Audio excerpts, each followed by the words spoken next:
Olá, tudo bem com vocês? E aí, estão gostando das aulas?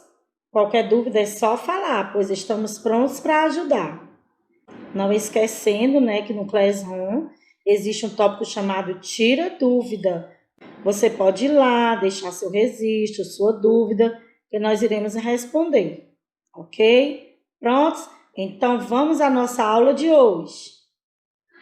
Olá pessoal, seja bem-vindo a mais uma videoaula. Hoje a nossa videoaula é uma aula de revisão, tá? Que vai ajudar vocês no momento que vocês forem fazer a verificação parcial do quarto bimestre. Hoje nós vamos revisar o que nós já estudamos sobre a ética no esporte. Nós vamos falar de ética tanto no esporte, tá? Porque esse esporte também tem a ver com lazer, como nós vamos abordar também outras atitudes éticas. E dentro desse assunto também, além de nós falarmos da ética no esporte, tá? Nós vamos perceber dessas condutas, o que seria essa ética, como se comportar eticamente dentro do esporte. É o nosso primeiro ponto, tá bom? Para a nossa revisão da aula de hoje. Então vamos começar aí vendo quais seriam os benefícios que o esporte traz para a nossa saúde. Com certeza vai trazer alguns benefícios. Então vamos ver aí comigo.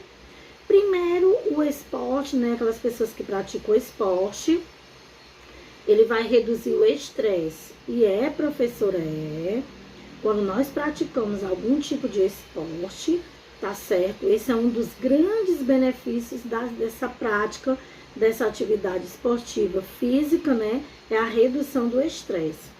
Quando você, por exemplo, é uma pessoa fisicamente ativa, a sua mente afasta os pensamentos negativos. Isso porque os exercícios, pessoal, vão estimular a produção de algo chamado endorfina, tá? Que são justamente as substâncias que o nosso cérebro produz, que estão relacionadas ao relaxamento do bom humor. Viu como é bom praticar esporte?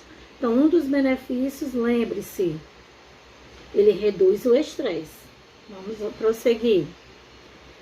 Segundo benefício, tá, de quem pratica esporte, é porque o esporte ele vai ajudar a melhorar a concentração. Tá vendo? Isso também é um dos benefícios que o esporte traz para a saúde. É o aumento da concentração. Por mais que o nosso corpo envelheça, pessoal, com o passar dos anos, a atividade física ajuda a manter nossas habilidades mentais. Que interessante, pessoal? Então, quem não pratica, vamos começar a praticar aí a atividade esportiva, que nós estamos percebendo bem que faz para a nossa saúde. Terceira coisa, o esporte também ajuda a manter o peso ideal, tá? O esporte, que é essa atividade física, ela pode ajudar a gente a alcançar o nosso peso ideal para o nosso corpo, porque muitas vezes estamos sobrepeso, Sim, estamos nos exercitando. O esporte vai ajudar a fortalecer a musculatura, ajudar a queimar calorias. É por isso que o esporte também traz esse benefício de nos ajudarmos a manter o nosso peso ideal, tá certo? Agora vamos falar da ética no esporte.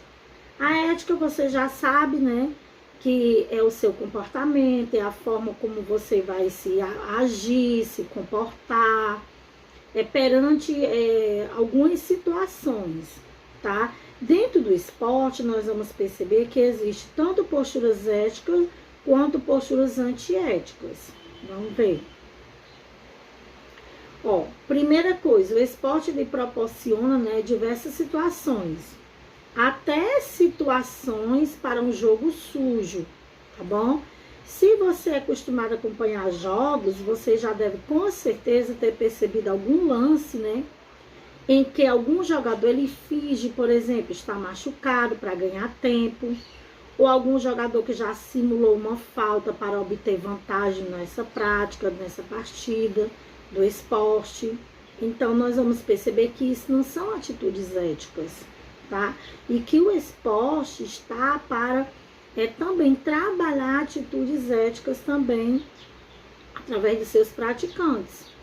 Porque a ética, pessoal, é o caminho, de acordo com alguns filósofos, né, ele diz que a ética é o caminho que vai direcionar uma conduta humana, porque a forma como você vai se direcionar, a forma como você vai agir diante das situações, tá? Então ela vai nos ensinar a pensar em tudo aquilo que pode ser lícito, mas que muitas vezes não convém a gente a fazer. Eu posso tudo, mas nem todas as coisas me convêm a serem feitas. Então essa é uma educação extremamente ligada ao esporte. E o esporte nós sabemos que é algo visto por muitas crianças, adolescentes. É por isso que os praticantes, seja de qual esporte for, tá? Não somente do futebol, mas qualquer tipo de esporte, precisa trazer uma educação, uma ética também dentro da postura desses praticantes, tá? Por exemplo, nessas competições esportivas, né? O objetivo do atleta é se superar e vencer. Todo mundo quer vencer, mas será que vale a pena a vencer a qualquer custo, de qualquer forma, de qualquer maneira? Não é isso?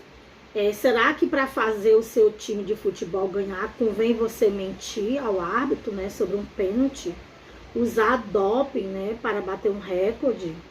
Então, isso não são atitudes éticas, tá? Existem alguns conflitos éticos, né, dentro do esporte, tá certo? Que envolve também não só os atletas, mas também a própria torcida, os patrocinadores também, tá? E tudo isso vai repassando para a sociedade, esse tipo de atitudes. Muitas vezes a própria torcida, ela não entende, né, o jogador quando ele tem uma postura ética dentro do campo. Aí muitas vezes a torcida critica aquele jogador. É por isso, né, que nós vamos ver agora fair play, que significa o jogo justo, né, que é possível sim, tá, pessoal, dentro de uma competição, dentro de um esporte, haver esse jogo limpo, né, esse espírito esportivo, tá certo? Porque essa expressão em português em uma expressão em inglês que vai significar modo leal de agir, tá? Porque esse conceito está vinculado justamente à ética no meio esportivo. Não é porque é um esporte que você vai praticar com atitudes antiéticas. Você vai desrespeitar seu adversário, né? Os praticantes dos jogos sempre devem procurar jogar de maneira que não prejudique seu adversário de forma proposital. E o que a gente percebe é o contrário disso aqui. Os jogadores vendo seus adversários como seus inimigos, tá? É por isso que, mais uma vez, eu pergunto, vale a pena ganhar a qualquer custo, de qualquer forma, de qualquer maneira, prejudicando o outro? Aí dentro desse fair play aí, né, ele é um elemento essencial dentro do futebol, tá? Que ele vai trazer esses benefícios do cumprimento das regras, do bom senso, do respeito pelo outro. Não vai olhar esse adversário como um inimigo mortal, a ponto de ferir, a ponto, né, de haver agressões físicas uns para com os outros, porque nós sabemos que nesse momento do futebol o sangue sobe, né, as veias, a cabeça, e muitas vezes ali o jogador ele perde esse controle, mas ele precisa ter esse autocontrole, tá certo? Então precisa haver esse respeito entre os jogadores, entre os torcedores, porque às vezes as próprias torcidas traz essas condutas antiéticas quando o seu time perde, não aceita perder, não sabe perder e age, né, dentro de uma postura totalmente antiética, com desrespeito, com agressões, muitas vezes até leva torcedores à morte. Então veja algum exemplo aí de ética no esporte, vamos ver aí. Você se preparou há meses, né, para uma maratona, mas durante o evento vê seu adversário tropeçar e cair. Então você para a sua corrida para ajudá-lo a levantar. Mesmo que isso lhe custe algumas colocações na competição, tá vendo? Isso é um exemplo, né? Esse exemplo não é fictício, ele é real, tirei de um recorte de uma revista, tá? Isso realmente aconteceu, tá certo? Não é somente uma história.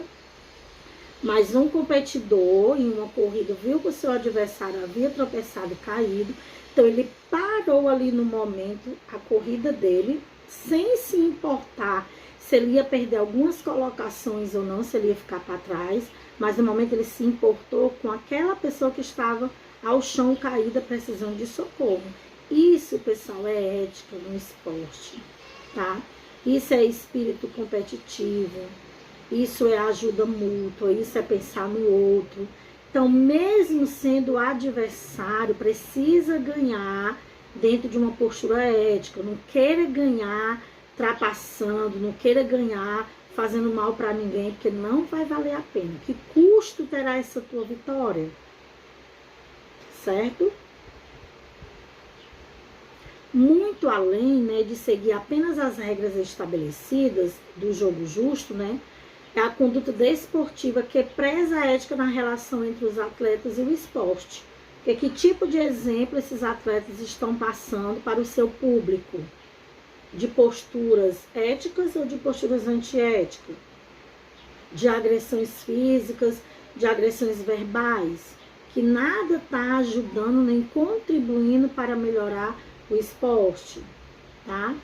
Aí a conduta ética, pessoal, ela exalta o esporte. Quando seus praticantes, seja de qualquer esporte que for, agem de forma ética, pessoal, saiba de uma coisa, que esse esporte será exaltado. Tá? Por exemplo, vamos ver aí algumas situações que eu coloquei aqui. Aperto de mão ao iniciar o jogo, tá? Um abraço no final da partida, você vai abraçar aquele seu adversário que ganhou. Se ele ganhou é porque naquele momento ele se saiu melhor do que você. Evitar os desentendimentos durante as competições. Respeitar sempre o adversário. Inclusive quando ele for melhor que aquele dia, tá? Enfim, apontar o acerto, mesmo que o errado seja vantajoso, tá bom? Então, nós devemos sempre zelar pela ética, nós devemos sempre zelar pela boa conduta. Vamos analisar aqui, ó, veja aí, esses dois exemplos, né? Agressões físicas, né, entre jogadores e entre torcida. Isso não é postura ética, não é uma atitude ética no esporte. Agora aqui sim é uma postura legal, é uma atitude ética de solidariedade, né, de pensar no outro, mesmo estando dentro de uma competição, mas não pensou somente em si. Isso é uma atitude ética no esporte. Ou dar a mão ao jogador caído no chão, ajudar aquele seu adversário se ele está machucado. Seria tão bom, né, pessoal, se as pessoas passassem a praticar essas atitudes, né, no esporte. Agora vamos ver aí a falta de ética no esporte. Ó, jogadores que se atiram no chão, que saem gritando uns com os outros, apontando o dedo na cara um do outro, levanta os braços, né, sem ter sido falta para fazer com que o juiz marque aquela falta. Quando eles recebem uma entrada mais dura, se dirige ao árbitro sacudindo a mão direita, muitas vezes até agredindo o próprio árbitro, né? Os jogadores que cavam pênalti inexistente, tá certo? Pessoas que partem para cima do outro. Então, nada disso são atitudes éticas, são atitudes antiéticas, pessoal. Se não existiu a falta, para que mentir? Tá? Porque que gosto terá a sua vitória? Eu já falei isso. Tá bom? A ética no esporte, no entanto, abrange alguns conceitos gerais e universais, que seguidos por todos os participantes serão como guia de atitudes ideais dentro ou fora do jogo. Então, lembre-se que a minha atitude ela tem que ser tanto dentro do esporte quanto fora do esporte. Não é porque acabou o jogo, lá fora eu vou praticar uma atitude totalmente contrária. Tá certo? Quando o atleta escolhe ajudar um adversário que caiu no meio de uma corrida e que não consegue se levantar, sem se importar que isso fará perder em algumas colocações, essas sim são atitudes dignas de admiração. Vocês concordam comigo? Quanto a uma vitória? Sendo que você, como treinador, também deve aclamar essas atitudes do seu atleta. Então, aqui entra a parceria dos clubes, né? Da torcida, entra a parceria dos patrocinadores, do próprio treinador. Porque se o treinador ele passa uma postura antiética para os seus jogadores vão refletir aquilo que ele ensinou, atitudes antiéticas. Mas se houver uma cobrança por parte do treinador, uma postura ética em jogo, eu ainda vou mais além, pessoal. Se houver punições severas para jogadores ou para atletas, seja qual tipo de for de esporte que eles pratiquem, tá? Se houver punições severas, porque as pessoas parecem que só atendem quando há punições, eu creio que essas atitudes antiéticas no meio do esporte iria se amenizar. Mas se o jogador ele age com atitude antiética e fica por isso mesmo, então nada muda. Continua a mesma coisa, não é verdade? Deu para vocês entenderem antes da gente continuar falando do lazer? Espero que vocês tenham entendido. Qualquer dúvida, vocês já sabem onde nos procurar, não é verdade? Porque falando de esporte, o esporte também ele entra dentro do lazer. Porque muitos jogam, né, muitos praticam esporte como uma atividade de lazer. Porque nós vamos ver que o lazer é um conjunto de ocupações, né, a qual o indivíduo ele vai se entregar de livre e espontânea vontade, seja para repousar, seja para se divertir, tá? Ou seja, como uma forma de entretenimento. Então, muitos vão para a prática dos esportes como uma forma de lazer também, porque se entrega de livre vontade, tá certo? Lazer é algo desinteressado, né? É o momento onde tu vai repousar, onde tu vai descansar, onde tu vai praticar ou fazer aquilo que te traz alegria, que te traz prazer. Porque lazer é outro assunto também que vai estar presente na verificação de vocês. Então, aqui eu já trouxe a definição do que seria lazer. Lembre-se que essa aula já foi dada, ministrada para vocês, e nós estamos hoje revisando, tá bom? Aí o lazer nós já sabemos que é um direito, né? Porque ele é uma necessidade básica do ser humano, tá? Dentro desse lazer também ele abrange os aspectos biológico, social e existencial, porque o nosso corpo ele precisa desse momento prazeroso, desse momento de relaxamento, desse momento de descanso, porque ninguém aguentaria só trabalho, estudo, sem ter esse momento prazeroso também, tá? Essa oportunidade de conviver com os amigos, de sair, que é esse aspecto social, que isso é muito relevante, isso é muito importante, tá certo? E esse existencial, né, porque ninguém aguenta esse trabalho, esse excesso de trabalho exaustivo. Então, o lazer, tá, ele é um direito básico, essencial. Nós vamos ver que a Constituição de 1988, ele traz no artigo 6º, que são direitos sociais, a educação, a saúde, o trabalho, a moradia e o lazer. A segurança, a previdência social, a proteção, tá? A infância. Então, veja que a Constituição traz o lazer como um direito, tá certo? Social e importante. Lazer e saúde, pessoal, são direitos básicos, tá? É assim como a educação, nós precisamos do trabalho, nós precisamos também do lazer. E nós precisamos fazer, tá?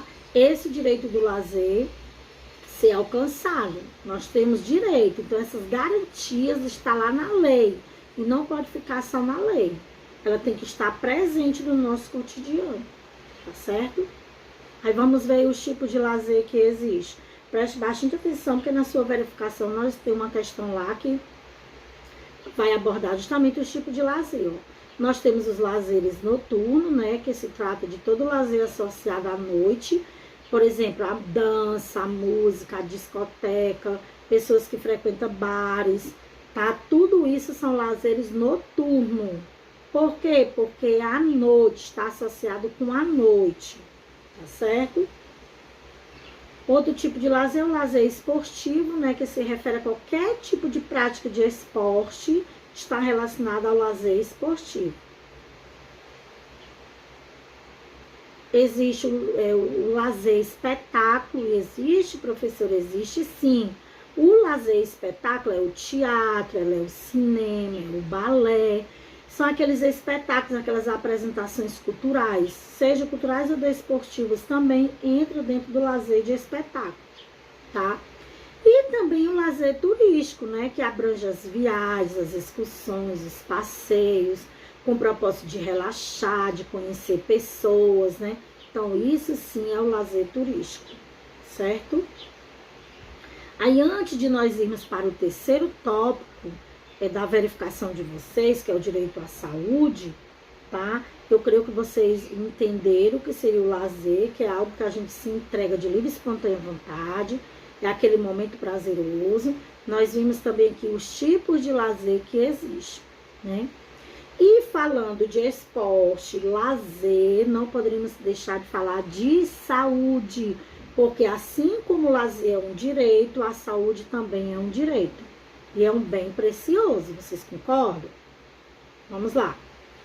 Pessoal, no artigo 196, tá, da nossa Constituição, diz que a saúde é um direito de todos e dever do Estado, garantido mediante políticas sociais e econômicas que visa a redução do risco de doença e de outros agravos e ao acesso universal e igualitário às ações e serviços para sua promoção, proteção e recuperação. Aí é justamente aqui que entra o SUS, que nós vamos falar, o nosso Sistema Único de Saúde. Veja que a saúde, pessoal, ela é um direito e dever do Estado de garantir a todo cidadão. Então, nós somos cidadão do Estado do Ceará, não é assim? Então, o governador, ele deve garantir esse direito a todos os cidadãos cearenses. Vocês estão entendendo? E uma saúde igualitária, sem haver discriminação. Mas será que esses direitos estão sendo respeitados, hein? O que é que vocês acham? Falando do Sistema Único de Saúde, né? Vamos lá. Dentro do direito da saúde, pessoal, houve a criação do SUS, que é o Sistema Único de Saúde, né? Que ela é colocada a possibilidade da construção de um sistema público igualitário de um atendimento à saúde. Então, é público, é gratuito, tá? E igualitário para todos, independente da cor, da raça, da religião, tá certo? Agora vamos ver aí quais são os principais, né? Aliás, quais são os princípios do Sistema Único de Saúde, de acordo lá que consta na lei, tá? Dentro da nossa Constituição, preste bastante atenção. São 3 princípios que cabem ao Sistema Único de Saúde. É a universalidade, que quer dizer que abrange universal a todos. O segundo é a igualdade e o terceiro é a integralidade, certo?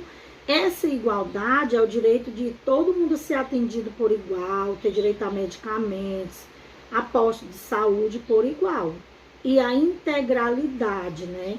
Não podemos deixar das pessoas, né, serem discriminadas, passarem por tipo de preconceito, por situações dentro da área da saúde que vá denegrir, tá certo, a pessoa, por exemplo, tirar a integridade dela. Se é um direito, já está naquele momento, né, ali de angústia por uma doença, por uma medicação, para um tratamento, então ela precisa ser tratada igualmente a qualquer pessoa.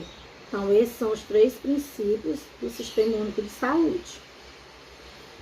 Agora, o que compete à direção municipal do Sistema Único de Saúde? Tudo é conforme a lei, tá na lei, tá?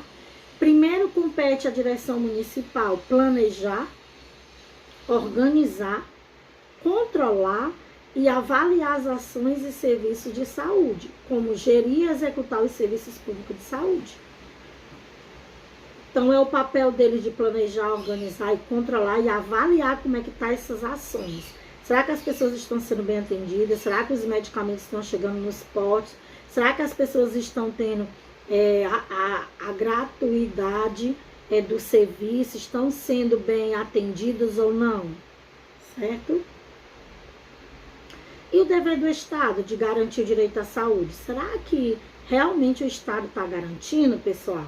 Será que eles estão cumprindo com o seu papel? Veja aí, ó. A saúde é um direito fundamental do ser humano, devendo o Estado promover as condições indispensáveis ao seu pleno exercício.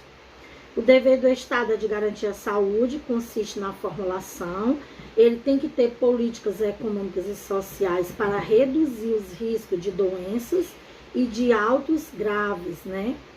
Assegurar acesso universal, igualitário, ações para sua promoção e proteção e recuperação. Então, tudo isso cabe ao Estado a fazer. Vocês acham que esse direito está sendo alcançado? Como é que nós estamos percebendo nessa pandemia esse direito à saúde? Pessoas que muitas vezes que morrem nas filas, né, em busca de um leito de hospital. Então, muitas vezes nós percebemos que esses direitos não estão sendo respeitados. Então, é isso aí, pessoal, tá? Esses são os assuntos, né, que vai ser abordado na verificação de vocês. Espero ter contribuído com vocês.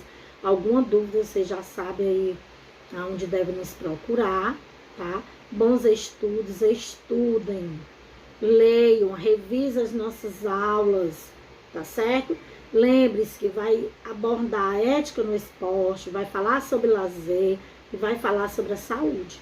Procure, né, faça mais pesquisas, leituras, tá certo? Para que no momento da verificação de vocês se saiam bem.